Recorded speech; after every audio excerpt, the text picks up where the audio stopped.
Hi there. So let's continue with day 58 of our Through the Bible in 1 Year. We're doing numbers 8 through 10 today. And yesterday was only one chapter, and today it's 3. So it'll take a little bit, but let's jump over there. Get into it. The placing of the lamps. This is a lamp. There was only one, and this was the menorah that everybody's familiar with, with the lamp in the center with the 3 on each side going down. Although this one was very fancy, made out of pure gold. The Lord said to Moses, "Tell Aaron that when he puts the 7 lamps on the lampstand, he should place them so that the light shines toward the front." Aaron obeyed and placed the lamps facing the front of the lampstand. From top to bottom, the lampstand was made of hammered gold, according to the pattern that the Lord had shown Moses. Yeah, each one had a different emblem on it. Very fancy, I imagine. The purification and dedication of the Levites. The Lord said to Moses, "Separate the Levites from the rest of the people of Israel and purify them in the following way. Sprinkle them with water of purification and have them shave their whole bodies. Whole bodies, wow. And have them wash their clothes. Then they will be ritually clean.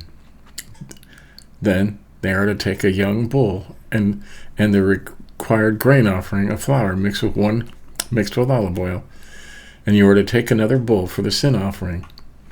Man, more animals. Then assemble the whole community of Israel and have the Levites stand in front of the tent of my presence. The people of Israel are to place their hands on the heads of the Levites, and then Aaron shall dedicate the Levites to me as a special gift from the Israelites, so that they may do my work. The Levites shall then put their hands on the heads of the 2 bulls. One is to be offered as a sin offering, and the other as a burnt offering, in order to perform the ritual of purification for the Levites. Dedicate the Levites as a special gift to me, and put Aaron and his sons in charge of them. Separate the Levites in this way from the rest of the Israelites, so that they will belong to me. After you have purified and dedicated the Levites, they will be qualified to work in the tent. I have claimed them in the place of all the firstborn sons of the Israelites, and they belong to me alone. When I killed the firstborn in Egypt, I consecrated as my own the oldest son of each Israelite family and the firstborn of every animal. I am now taking the Levites instead of all the firstborn of the Israelites. And I assign the Levites to Aaron and his son as a gift from the Israelites to work in the tent for the people of Israel and to protect the Israelites from the disaster that would strike them if they came too near the holy place. Right.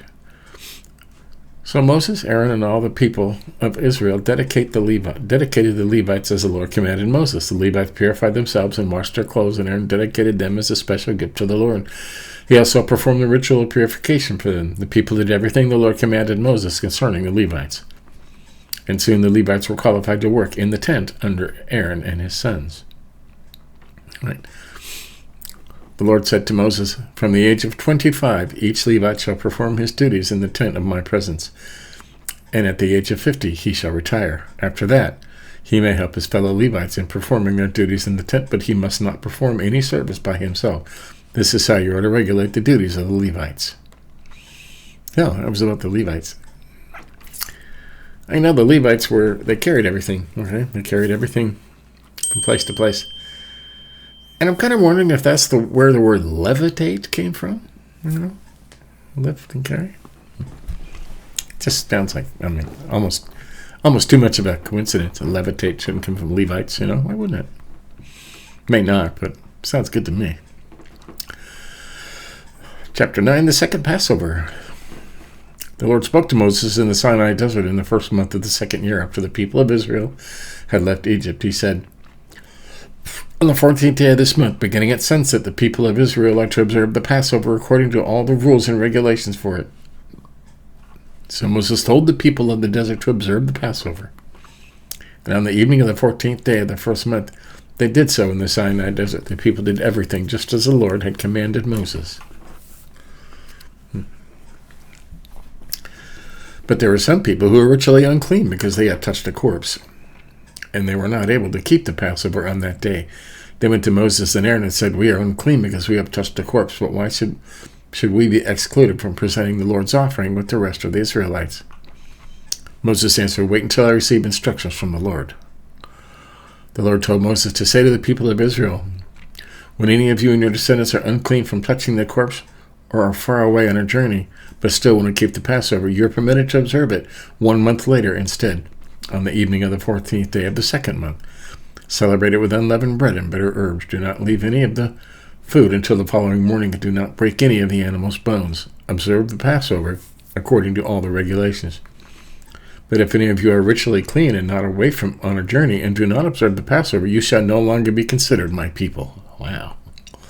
Because you did not present the offering to me at the appointed time. You must suffer the consequences of your sin. Wow.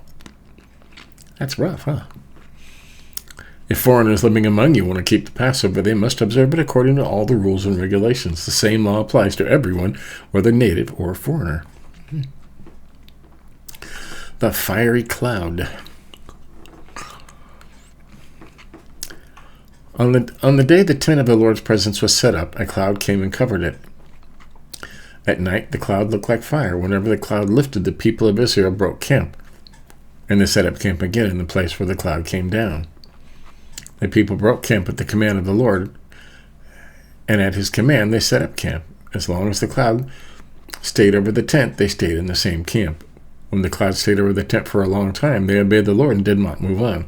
Sometimes the cloud remained over the tent for only a few days. In any case, they remained in a camp or moved according to the command of the Lord. Sometimes the cloud remained only from evening until morning, and they moved on as soon as the cloud lifted. Whenever the cloud lifted, they moved on. They said that twice. Whether it was 2 days, a month, a year, or longer, as long as the cloud remained over the tent, they did not move. But when it lifted, they moved. They set up camp and broke camp in obedience to the command which the Lord gave through Moses. So I guess those Levites were busy, huh? Because that was a absolutely massive tent. And these guys had millions of animals. I mean, millions of animals, okay? Because there was, like almost 700,000 of them, plus their wives and kids. So that's like 1.5 million. And they all had animals. Man, that's bigger than a lot of states. The silver trumpets. The Lord said to Moses, make 2 trumpets of hammered silver to use for calling the people together and for breaking camp. When long blasts are sounded on both trumpets, the whole community is to gather around you at the entrance of the tent of my presence. But when only 1 trumpet is sounded, then only the leaders of the clans are to gather around you.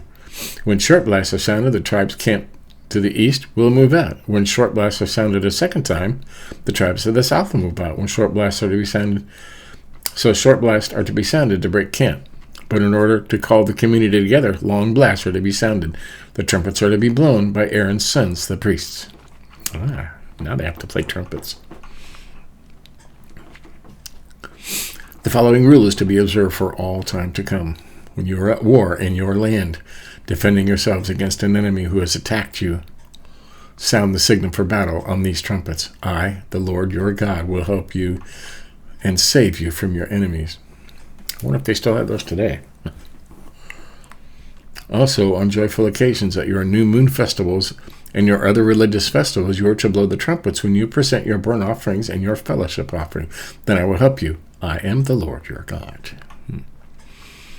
The Israelites break camp. On the 20th day of the second month in the second year after the people left Egypt, the cloud over the tent of the Lord's presence lifted, and the Israelites started on their journey out of the Sinai desert. The cloud came to rest in the wilderness of Paran. Paran, who knows? They began to march at the command of the Lord through Moses. Each time they moved, they were in the same order. Those under the banner of the division led by the tribe of Judah started out first, company by company, with Nason and the son of whatever in command. Nathaniel, son of Zuar, was in command of the tribe. They're going to tell us this then. Eliab, son, was the command of the tribe of Zebulun. And the tent would be taken down, and the clans of Gershon and who carried out would start out. Next, those under the banner of the division led by the tribe of Reuben would start with the company with Elizur in command. Shebulu, son of this person, was in command of the tribe of Simeon. And Eliasaph, son of Duo, was in command of the tribe of Gad. Then the Levite clan of Kohath would start out carrying this. They're going to go through every one, aren't they? carrying the sacred objects. By the time they arrived at the next camp, the tent had been set up again. Next, those under the banner of the division led by this person would start out, company by company, with this person, son of that person, in command. Gamabelebla and son of Budubra was in command of the tribe of Manasseh, and Abidan, son of Gideoni, was in command of the tribe of Benjamin. Good night. Finally, those under the banner of the division led by the tribe of Dan, serving as a rear guard of all divisions, will start company by company with this person in command. This person was in command of the tribe of Asher, and this person was in command of the tribe of Naphtali. Then this was the order of the march, company by company, whenever the other Israelites broke camp and set out. Moses said to his brother-in-law Hobab, son of Jethro the Midianite, "We're about to start out for the place where the Lord said he would give us. He has promised to make Israel prosperous, so come with us, and we will share our prosperity with you." Hobab answered, "No, I am going back to my native land." "Please don't leave us," Moses said. You know where we can camp in the wilderness, and you can be our guide. If you come with us, we will share with you all the blessings the Lord gives us. The people set out. When the people left Sinai, the holy mountain, they traveled 3 days. The Lord's covenant box always went ahead of them to find a place for them to camp. As they moved on from each camp, the cloud of the Lord was over them by day. Whenever the covenant box started out, Moses would say, "Arise, Lord, scatter your enemies and put flight to those who hate you." And whenever it stopped, he would say, "Return, Lord, to the thousands of families of Israel." There you go. So they're on their way, right? They are on their way. What's tomorrow? More numbers. Place named Taberah. Moses chooses 70 leaders. And more names that I can't pronounce, right? The Lord sends quails. Miriam is punished. Uh-oh. The spies. The spies. So, there you have it. That's Through the Bible, day 58. They're on their way now, aren't they? And all again, I can't pronounce those names. I will only butcher them, so, I stopped trying, I mean, you could go back and read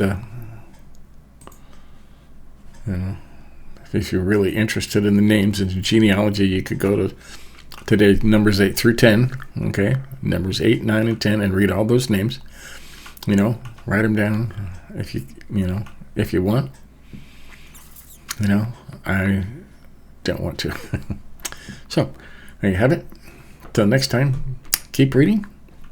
And we're going to make it through the whole Bible in 1 year. See you next time.